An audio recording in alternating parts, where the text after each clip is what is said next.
professional manner. Now, you mentioned that the white world. How would you describe that? It's it'd be very white male, Christian, heterosexual, or you have to be a white blonde girl. Like it's a different world. It's just a very different world. Mm-hmm. And I feel like even though the level of professionalism, the way you articulate your thoughts, the way you know. Yeah. Like I just feel like the world you're playing is it's different. And I feel like even I can't afford a nice coat, a professional coat, because I'm fucking poor. I'm poor. But at the same time, so I can afford this jean jacket, but I can't really wear it, even though it's cold, because I'm professional. So that's how I feel.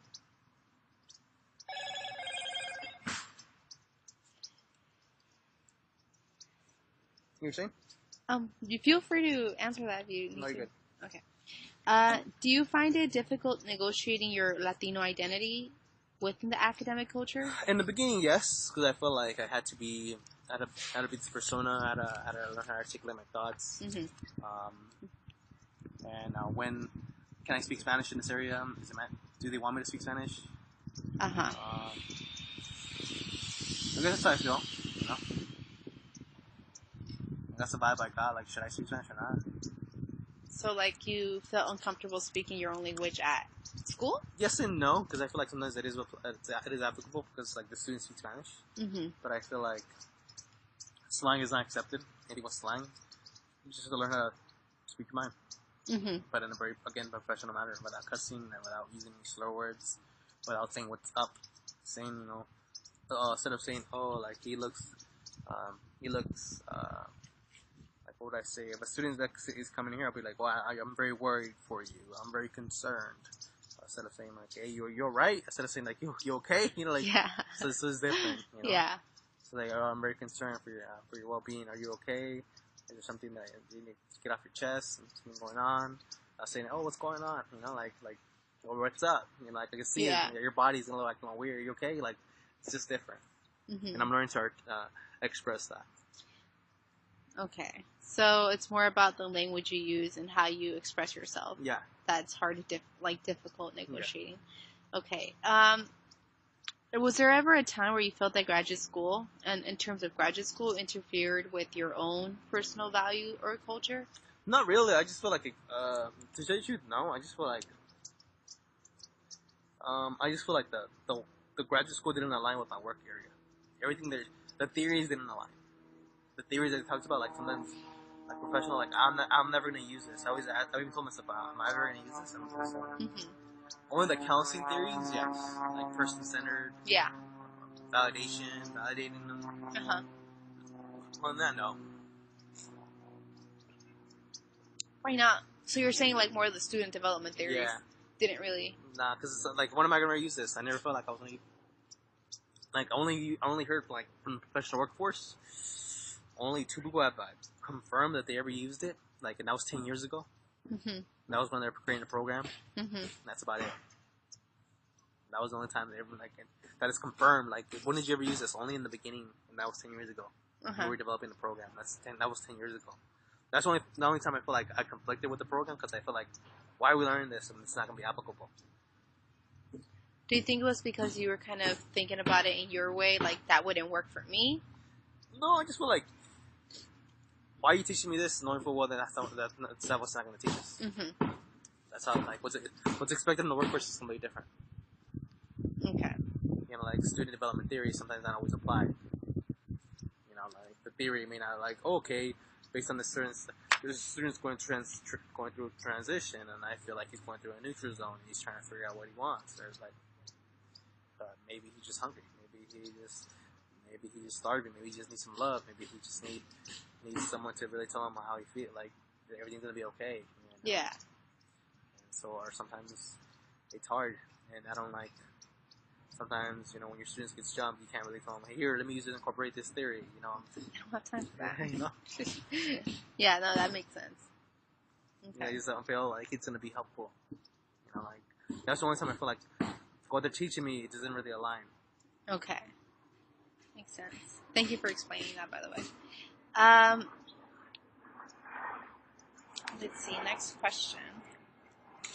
Have you ever experienced any sort of racism or prejudice due to your race at this university? No, never. I just feel like, but that never. I just feel like,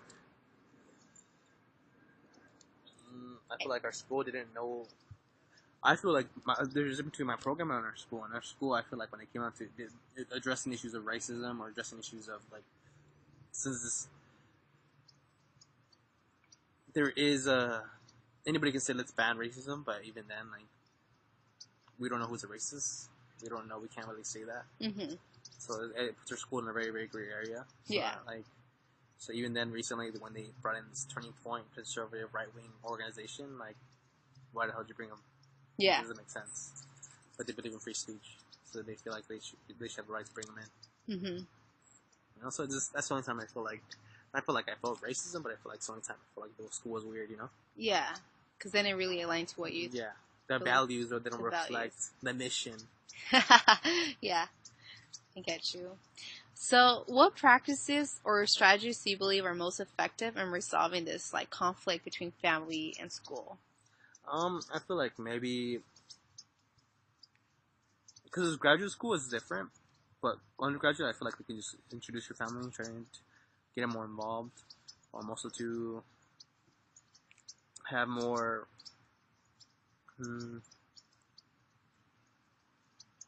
Have more resources for students, like how to build a resume, how to talk. I guess providing what services that they're going to be needing, not what they're going to be teaching us in the book. Mm-hmm. Yeah. That's how I feel. So more like basic things that they believe they don't need. Yeah. But they really do need. Yeah. Because we all do need them. How do you send an email to a professional when you don't know how to send one? True. Yeah, yet they want me to do a 10-page paper, which I can do. Tell me what the mestizo consciousness is and how does it incorporate to a person who's transgender and going through so much trauma. You know, I can't really say that. Like, I guess I feel like that's. I feel like I can't really use that in my workforce. You know? So like, there's a difference between learning my history and culture. Like, can I use that in the workforce? Can it be applicable? Can it prepare me? Can it help me land a job? Most likely, it won't. That's true. I can see that. I can see how a lot of students might not learn that things in school that seem very obvious to other people.